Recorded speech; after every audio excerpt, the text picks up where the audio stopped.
बांग्लादेश में आज होगा अंतरिम सरकार का गठन। हिंसक प्रदर्शन के बीच देश छोड़कर भागी शेख हसीना, जानिए बड़ी बातें। आरक्षण को लेकर बांग्लादेश में जमकर हंगामा हो रहा है। दसियों हजार छात्रों ने सारी रुकावटों को पार करते हुए राजधानी ढाका पर कब्जा कर लिया और भारी तोड़फोड़ आगजनी की। मिली जानकारी के अनुसार बांग्लादेशी संसद आज भंग होने वाली है। एक दिन पहले ही शेख हसीना ने इस्तीफा देकर देश छोड़ दिया था और बड़े पैमाने पर विरोध प्रदर्शनों के बीच सेना ने नियंत्रण अपने हाथ में ले लिया है। बांग्लादेश के राष्ट्रपति मोहम्मद शहाबुद्दीन ने कल देर शाम सैन्य समर्थित कार्यवाहक सरकार के गठन पर चर्चा के लिए एक महत्वपूर्ण बैठक की अध्यक्षता की। सेना प्रमुख जनरल बकर उज़्ज़मान, नौसेना और वायुसेना प्रमुख तथा बीएनपी और जमात ए इस्लामी पार्टी सहित कई विपक्षी दलों के शीर्ष नेता इस बैठक में शामिल हुए। राष्ट्रपति शहाबुद्दीन ने जेल में बंद पूर्व प्रधानमंत्री और प्रमुख विपक्षी नेता खालिदा जिया को भी रिहा करने का आदेश दिया, जबकि उनकी कट्टर प्रतिद्वंदी शेख हसीना को पद से हटा दिया गया था। सेना प्रमुख जनरल बकर उज़्ज़मान ने राष्ट्र के नाम अपने संबोधन में कल घोषणा की कि शेख हसीना ने इस्तीफा दे दिया है और सेना अंतरिम सरकार बनाएगी। जनरल बकर ने कहा कि देश को बहुत नुकसान हुआ है, अर्थव्यवस्था को नुकसान पहुंचा है, कई लोग मारे गए हैं, अब हिंसा को रोकने का समय आ गया है। ऐसा माना जा रहा है कि बांग्लादेश के संस्थापक शेख मुजीबुर रहमान की बेटी शेख हसीना को प्रधानमंत्री पद से इस्तीफा देने के लिए 45 मिनट का अल्टीमेटम दिया गया था। इस साल की शुरुआत में प्रधानमंत्री के रूप में अपना 5वां कार्यकाल शुरू करने वाली शेख हसीना इस्तीफा देने के बाद एक सैन्य विमान में राज्य की राजधानी ढाका से भारत के लिए रवाना हुई।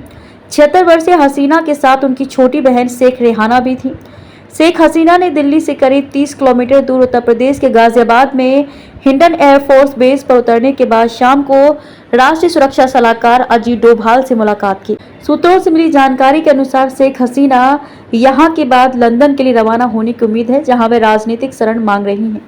विदेश मंत्री एस जयशंकर ने प्रधानमंत्री नरेंद्र मोदी को बांग्लादेश की स्थिति के बारे में जानकारी दी है। अभी तक इस बारे में कोई जानकारी नहीं है कि प्रधानमंत्री नरेंद्र मोदी शेख हसीना से मिलेंगे या नहीं। शेख हसीना के देश छोड़कर भाग जाने के बाद पश्चिमी शक्तियों ने बांग्लादेश में शांति बनाए रखने का आह्वान किया है।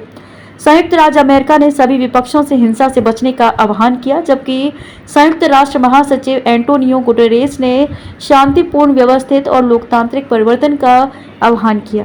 शेख हसीना जुलाई के शुरू से ही अपनी सरकार के खिलाफ देशव्यापी विरोध प्रदर्शन को दबाने की कोशिश कर रही थी, लेकिन रविवार को हुए क्रूर दंगों के बाद वह देश छोड़कर भाग गई। इन दंगों में लगभग 100 लोग मारे गए। इसके साथ ही सरकार विरोधी प्रदर्शनों के शुरू होने के बाद से मरने वालों की संख्या 300 से अधिक हो गई है। जून में छात्र समूहों द्वारा सरकारी नौकरियों में विवादास्पद कोटा प्रणाली को समाप्त करने की मांग के बाद विरोध प्रदर्शन शुरू हुआ, जो बाद में शेख हसीना के शासन को खत्म करने वाला आंदोलन बन गया। बांग्लादेश में राजनीतिक संकट के बीच सोमवार को राष्ट्रपति मोहम्मद शहाबुद्दीन ने ढाका के बंग भवन में एक बैठक की अध्यक्षता की। बैठक में सर्वसम्मति से बीएनपी अध्यक्ष बेगम खालिदा जिया को तत्काल रिहा करने का निर्णय लिया गया। मीटिंग में तीनों सशस्त्र सेनाओं के प्रमुखों, विभिन्न राजनीतिक दलों के नेताओं और नागरिक समाज के प्रतिनिधियों ने अंतरिम सरकार के गठन पर चर्चा की। राष्ट्रपति की प्रेस टीम ने एक बयान में कहा कि शहाबुद्दीन के नेतृत्व में हुई बैठक में सर्वसम्मति से बांग्लादेश नेशनलिस्ट पार्टी बीएनपी के अध्यक्ष बेगम खालिदा जिया को तत्काल रिहा करने का निर्णय लिया गया। बैठक में आरक्षण विरोधी आंदोलन में मारे गए लोगों की याद में शोक प्रस्ताव भी पेश किया गया। वहीं दिवंगत आत्माओं की शांति व क्षमा की प्रार्थना भी की गई। बैठक में अंतरिम सरकार बनाने का निर्णय लिया गया। देश में कानून व्यवस्था की स्थिति को नियंत्रित करने के लिए सभी से धैर्य व सहनशीलता बरतने का आग्रह किया गया। लूटपाट व हिंसक गतिविधियों को रोकने के लिए सख्त कदम उठाने का भी फैसला लिया गया। आंदोलन के गिरफ्तार सभी लोगों को रिहा करने का ऐलान भी किया गया है। बैठक में इस बात पर भी आम सहमति बनी है कि किसी भी समुदाय को किसी भी तरह से नुकसान नहीं पहुंचाया जाना चाहिए। इससे पहले हसीना के भारत रवाना होने पर बांग्लादेश के सेना प्रमुख जनरल बकर उज़्ज़मान ने उनके इस्तीफे की खबर की पुष्टि की और कहा कि देश चलाने के लिए जल्द ही एक अंतरिम सरकार का गठन किया जाएगा।